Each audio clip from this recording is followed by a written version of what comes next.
కోపంలో అన్న మాటలే నిజాలు. ఆ సమయంలో మనిషి మనసులో ఏదైతే ఉంటుందో అదే బయటపడుతుంది.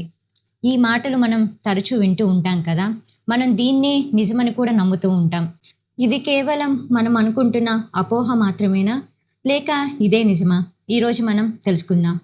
క్రోధాద్భవతి సమ్మోహః, సమ్మోహాత్ స్మృతివిభ్రమః, స్మృతిభ్రంశాత్ బుద్ధినాశః, బుద్ధినాశాత్ ప్రణశ్యతి.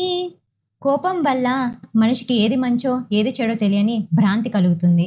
ఆ భ్రాంతి వల్ల జ్ఞాపక శక్తి, వివేకం నశిస్తాయి. జ్ఞాపక శక్తి నశిస్తే బుద్ధి నశిస్తుంది. ఎప్పుడైతే బుద్ధి నాశనం అవుతుందో మనిషి పూర్తిగా పతనం అవుతాడు.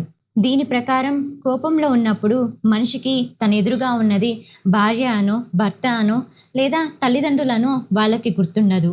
వారిపైన ఉన్న ప్రేమంతా ఆ క్షణంలో మర్చిపోతారు. వారిపై ప్రేమనే మర్చిపోయినప్పుడు నోటి నుండి వచ్చే మాటలు మాత్రం మనసులోని నిజాలా? ఆ క్షణంలో మనిషి కేవలం తన ఎదుటి వారిని మానసికంగా గాయపరచాలనే చూస్తాడు. అందుకోసం మన మెదడు అత్యంత ఘోరమైన మాటలను ఆయుధాలుగా వాడుకుంటుంది.